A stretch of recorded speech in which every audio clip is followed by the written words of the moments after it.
On June 2016, history is about to be made. EToH now might not have been EToH before. It was called KEToH, or Kiddy's Tower of Hell. KEToH back then only had one tower named Tower of Heck. KEToH was created by Oberntune, who is known for, making KEToH. Tower of Heck reached floor 5 during its building but then stopped and then started again for some random reason. And KEToH was finally ready to release on March 2018, which in retrospect took like 2 years to make Tower of Heck, which is disappointingly so for some random reason again. They didn't even add a lobby, just solid Tower of Heck. Tower of Screen Punching is added, and then finally built a lobby. Tower of Screen Punching was a difficulty named Very Hard, and now as known as Difficult. Eventually, Tower of Screen Punching's difficulty was set to Challenging because it was challenging to new players. The Tower of Impossible Expectation just dropped, and it was a difficulty called Good Luck Buddy, which is remorseless now. Tower Kits was released, and alongside with Tower of Anger and Tower of Impossible Movement, and they began developing Tower Confusion, which was the first FC ever to be taken in development. New towers were made, which were Tower of Keyboard Eating, Tower of Stress, Tower of Rage, and Tower of Choose Skill. But there was just one problem. Servers kept lagging like they were on a potato chip or something. Open tried to fit more towers, but failed to do so. So the solution? Add another ring named Ring 2, called Desire or Bad Word. In Ring 2, they added Tower of Overcoming Hatred, Tower of Cold Hands, Tower of Shattered Dreams, Tower of Traps, which is originally intense, Tower of Table Flipping, Tower of Eternal Suffering, which was intense back then, Tower of Falling and Failing, which was Good Luck Buddy.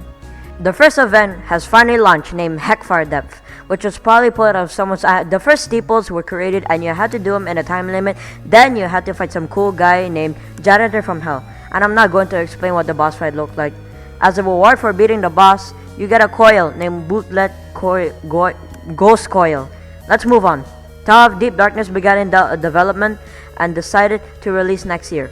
A new tower named Tower of Laptop Splitting took development and a new SC dropped, which is Tower of Difficulty Chart, one of the most best first SCs to do, and for some reason the difficulty was named Godspeed. A new tower kit released and nobody cared at all. Tower of Confusion finally released and was the hardest tower back then. Ring 3 finally released also, and Tower of Confusion was put there alongside with another tower, which is Tower of Winning Everyone. World 2 was beginning its work in progress stage, and good news, a new event just dropped. Yippee! There are 2 tasks to do, and they are to get gifts by beating steeples and beat another boss. When beating the boss, you can get various amount of items, which are Sprite Cranberry, that gives 10 HP, Bootleg Winter Core, that decreases gravity, T, that boosts your jump by 1%, which is kinda useless, Y is literally useless, and Gnome. Remember Tower of Laptop Splitting? Well, screw it, let's turn it into a Citadel. Juke is now the co-owner of KEToH, and things are looking very familiar. Also, V3 Kit is now out. And also, that marks the end of 2018. KEToH turned into Juke's Tower of Hell because Oberntune shut down the original game, leading to a new server and the creation of KEToH's successor. JToH was now owned by Jukala.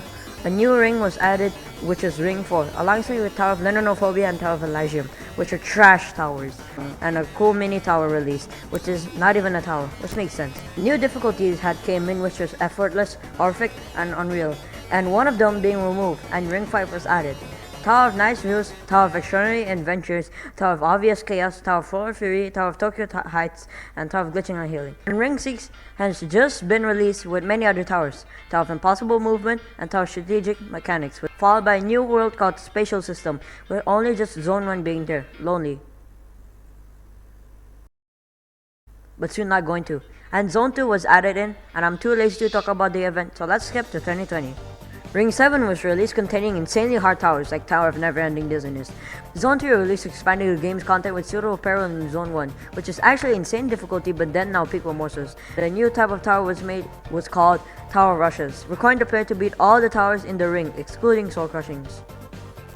Ring 8 has been released and is the first ring to ever have 3 soul crushings, in it being Tower of Suffering Outside, Tower of Externalizing Insanity, and Tower of Generation Failure, which is one of the most easiest catastrophics. Well, it's time to move on to the next stage of the timeline.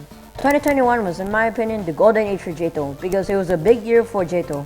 Zone 4 tower difficulties increased to match with their rating, and the final ring has been created, Treachery. Ring 9 was the hardest ring in the Great Inferno, having many soul crushings like Tower of Augmented Misery, Tower of Champions Road, and the hardest of all, Tower of Cruel Punishment, being 11.99, which is top catastrophic. Monthly challenges were added, giving you tickets every time you completed one, Zone 5 released which is a major new area, and they added Zone 10, but instead it was named question mark and inaccessible. Citadel of High-Tone Depths and Tower of Icy Blizzards just released in Ring 3 and Ring 5.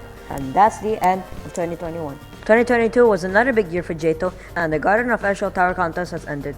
Zone 6 slots were revealed. EToH celebrates its 3rd anniversary, and Tower Karaoke moments just dropped in Zone 2. And something big happens.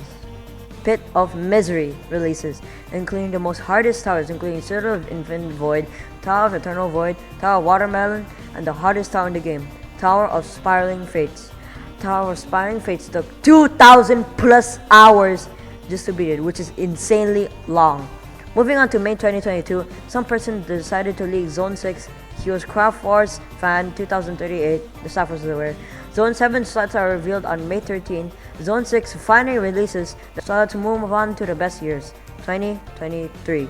In January, Tower of Mindbreaking is released in Forgotten Ridge. More towers got confirmed for Zone 8, and even more gets confirmed, and even more. And they changed the UI for Ring Select as well. And also, Zone 8 is called Pluto, not Jupiter. Zone 9 was called Wormhole and soon called Singularity. And Zone 8 officially released on August 2023. Silent Abyss was released. Nothing really happened in October, just a cool Halloween event and also a cool Christmas event at December 23. Well, it's time to move on to another stage in the timeline. I'm getting tired reading this. In 2024 is where I myself started to play EToH. But stories aside, let's talk about 2024. Nothing really happened in January and February. The owner of the game, Duke Rise, changed his name to Jukala. Pit of Misery Shop just dropped, and Zone 1 Ticket Shop just released, and finally Zone 9 has released. Modifiers were added to Ring 1 and the next month to Ring 2. Zone 2 Ticket Shop just dropped, Christmas event dropped, and also Ring Select UI got updated.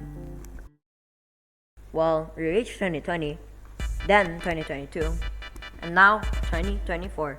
The next year is 2025. Let's talk about it.